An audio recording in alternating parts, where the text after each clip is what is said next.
What does a war-torn country still rebuilding from total collapse have in common with a nuclear-armed military power? On the surface, almost nothing. On one side, you have Somalia, a nation that spent decades fighting civil war, famine, insurgency, and political fragmentation.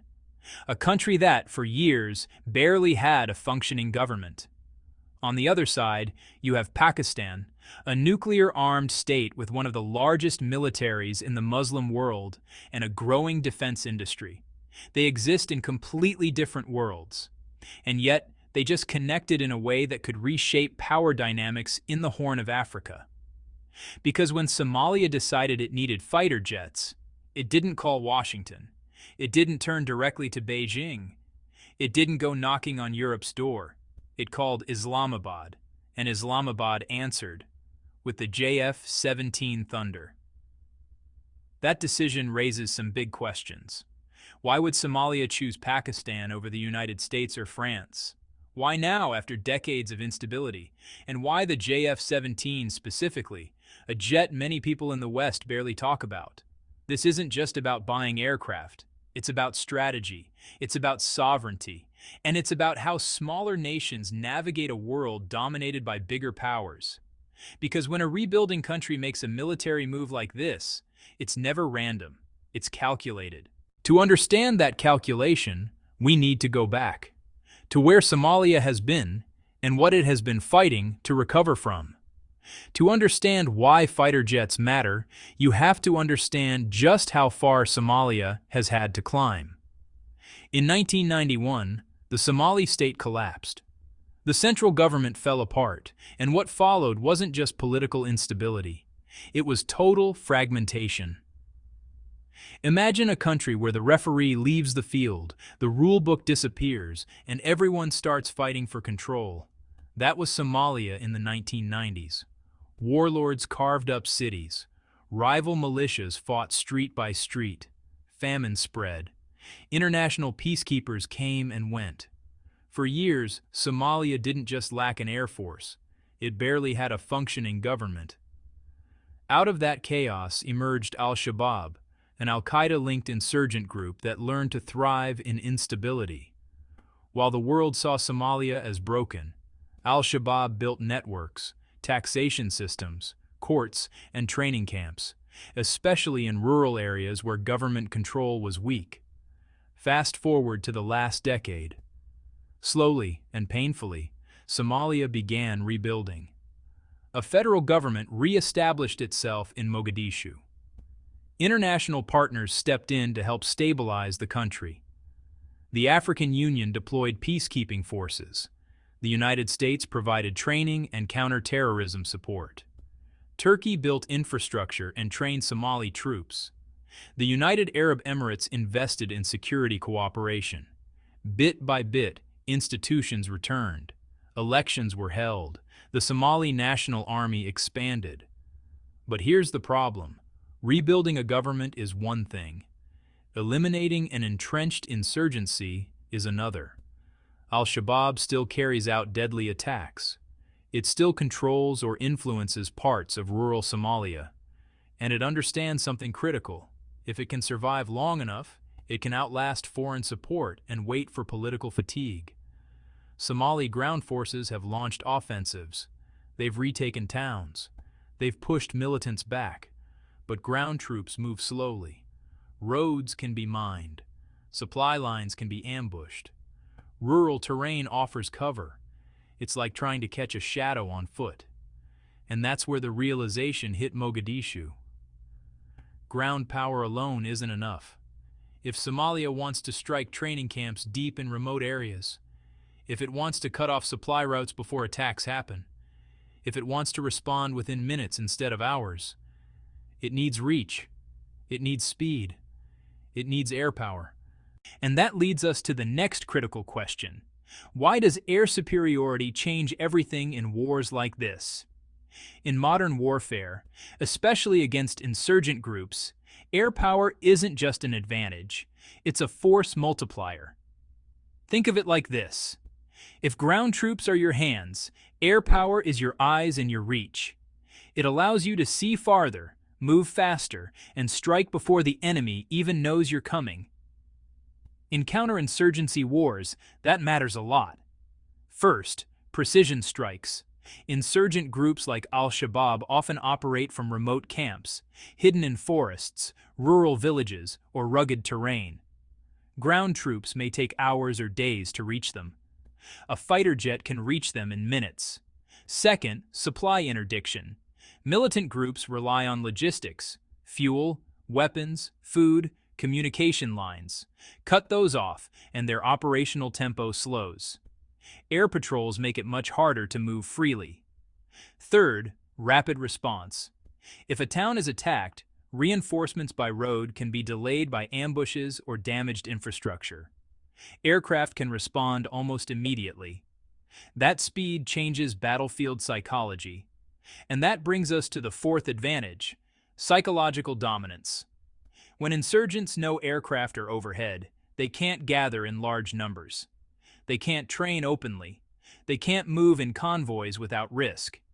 Even the threat of air strikes forces them into defensive behavior. Now here's Somalia's problem. Right now, Somalia has extremely limited combat aviation capability. What it operates is minimal and largely outdated. That means when precision strikes happen, they often rely on foreign drone operations, external military assistance, and limited helicopter support. That dependence creates a sovereignty gap. Imagine trying to secure your own home, but every time something serious happens, you have to call your neighbor to come handle it. That's not full control. That's partial independence. If Somalia wants to run its own security operations, on its own timeline, with its own intelligence, under its own command, it has to control its own skies. And that's where the big decision comes in. Once Mogadishu decided it needed jets, the next question wasn't if, it was who. And that answer surprised a lot of people. Once Somalia decided it needed fighter jets, the real question became, who would sell them, and on what terms? At first glance, the obvious suppliers seem clear. The United States sells the F-16 Fighting Falcon. France sells the Dassault Rafale. Both are proven, advanced aircraft. But here's the reality. Those jets are expensive. An F-16 or Rafale can cost anywhere from $70 million to over $100 million per aircraft, depending on configuration and weapons packages. And that's before you even count maintenance, pilot training, spare parts, and long-term support. Now compare that to the JF-17 Thunder, which is generally estimated in the $25 to $35 million range per unit. For a country still rebuilding its economy and institutions, that difference isn't small, it's massive. It's the difference between buying 2 jets and buying 6, between symbolic capability and operational capability. But price is only part of the story. Western arms sales usually come with layers of political oversight, congressional approvals, human rights benchmarks, end-use monitoring agreements, and restrictions on how and where weapons can be deployed. From Washington's perspective, that's accountability. From a buyer's perspective, that can feel like conditional sovereignty. Now enter Pakistan. Pakistan is a nuclear-armed state with a growing defense export industry. It actively markets its equipment to developing nations, and compared to Western suppliers, its sales are often more transactional and flexible. Fewer political conditions, more customized payment structures, potential deferred financing. There's also diplomatic alignment. Both Somalia and Pakistan are members of the Organization of Islamic Cooperation, and that shared platform creates familiarity. Military officers train together. Diplomats interact regularly. Trust builds over time. And there's another layer. Pakistan wants export wins. For Islamabad, selling the JF-17 isn't just business. It's reputation. Every successful export strengthens its position in global defense markets. A deal in Africa signals that Pakistan can compete beyond South Asia. So this wasn't random. Somalia needed affordable air power with manageable political conditions. Pakistan needed a credible export partner in Africa. Their interests aligned, And that brings us to the aircraft itself. What exactly Somalia would be getting, and why it fits their specific battlefield needs. So what exactly is Somalia buying? The JF-17 Thunder, also known as the CAC FC-1 Xiaolong, is a lightweight, single-engine, multi-role fighter developed jointly by Pakistan and China. Think of it as a smart budget fighter. It's not designed to compete head-to-head with top-tier stealth jets like the F-35. That's not its purpose. Its role is different: provide modern combat capability at a price that developing countries can afford and maintain. Here's what makes it relevant for Somalia. First, multi-role flexibility. The JF-17 can carry air-to-air missiles and air-to-ground precision munitions. That means it can defend airspace and strike ground targets. For a country building its air force from near zero, versatility matters. You don't want 5 different aircraft types. You want one platform that can do most jobs. Second, modern targeting systems. The latest Block 3 version includes an AESA radar, a more advanced radar system that can track multiple targets at once and operate more reliably in complex environments. Even earlier Block 1 or Block 2 variants, which Somalia is more likely to receive initially, still offer modern avionics and precision strike capability far beyond what Somalia currently operates. Third, beyond visual range missile capability. This means the jet can engage aerial threats from distances where the pilot may not even see the opponent with the naked eye. Even if Somalia's primary fight is against insurgents, that capability adds a layer of deterrence in the region. Fourth, simplicity and maintenance. The JF-17 is single-engine. Fewer engines mean lower maintenance costs and simpler logistics. For a country still building technical infrastructure, that matters more than flashy specifications.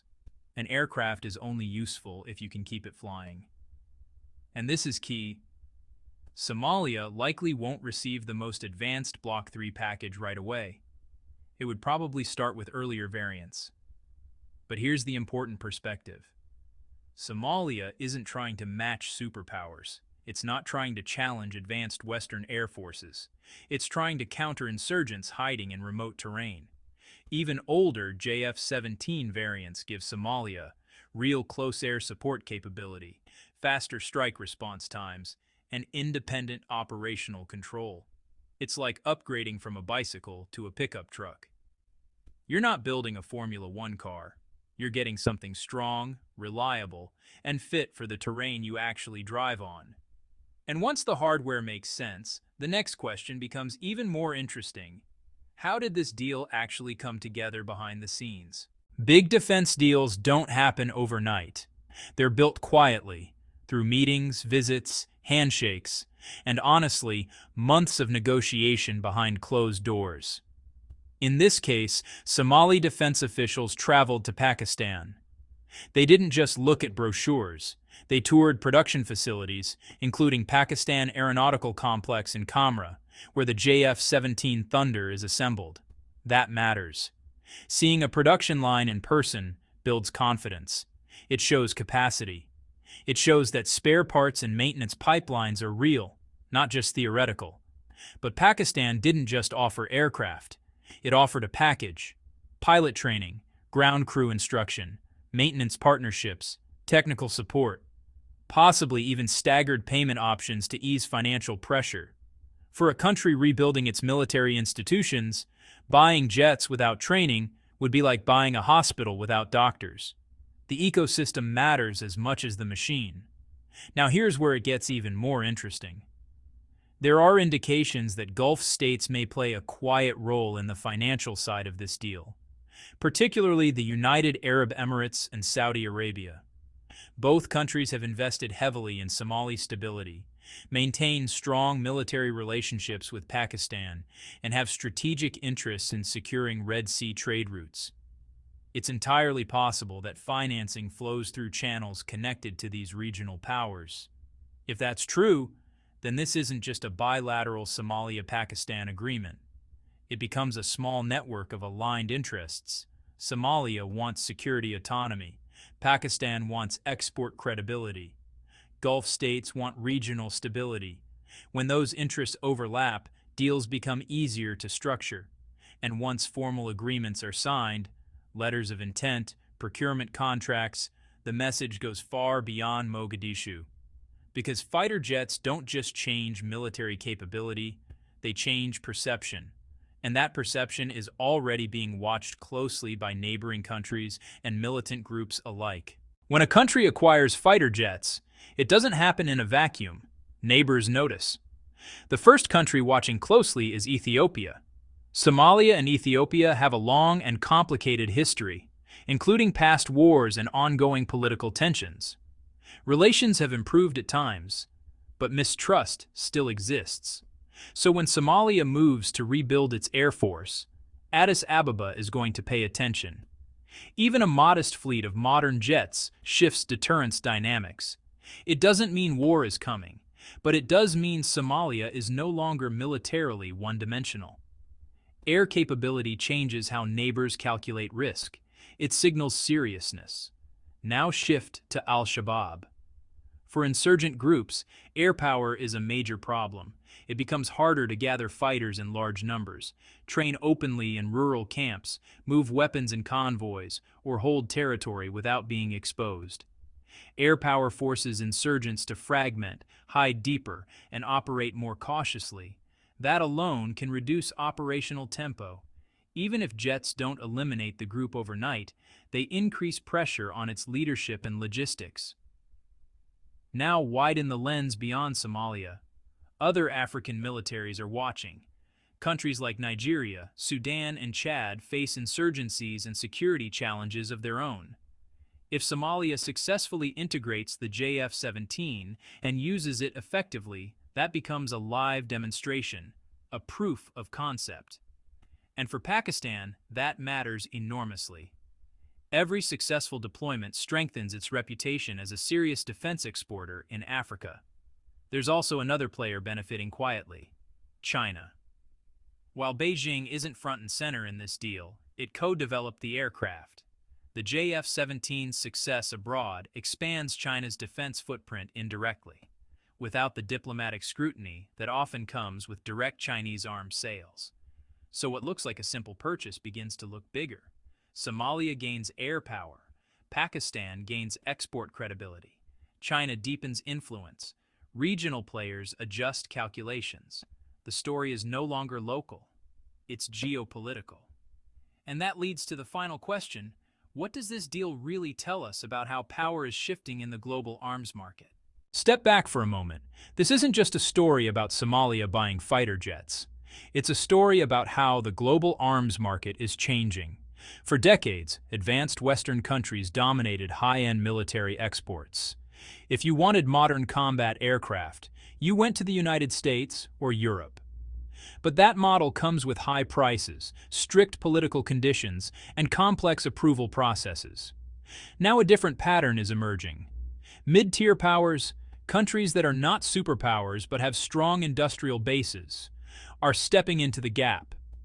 And Pakistan is positioning itself right there. For developing nations like Somalia, the priorities are clear, affordable platforms, manageable maintenance costs, flexible financing, fewer political constraints, and faster delivery timelines. They are cost-sensitive, they are sovereignty-conscious, and they want partners who treat them as customers, not case studies. The JF-17 Thunder fits that model. It's not the most advanced jet in the world, but it doesn't need to be. It offers enough capability at a realistic price point, and that's the key. Somalia isn't trying to project global power. It's trying to regain control of its own territory. This purchase signals something deeper. It signals agency. For years, Somalia relied heavily on foreign forces to strike high-value targets. Now, it's moving toward conducting those operations independently. That shift, from dependence to capability, is strategic. Will these jets decisively defeat Al-Shabaab? That remains uncertain. Insurgencies are complex. Air power alone doesn't win wars. But one thing is undeniable: Somalia is no longer sitting on the sidelines of regional power politics. It's making choices, it's building capability, and it's shaping its own security future. And that raises a bigger question for you. Does this deal stabilize the Horn of Africa by strengthening Somalia's fight against insurgency? Or does it risk escalating tensions in an already fragile region? Let me know what you think in the comments. If you found this breakdown valuable, hit the like button and subscribe for more deep dives into global military strategy and shifting power dynamics. I'll see you in the next one.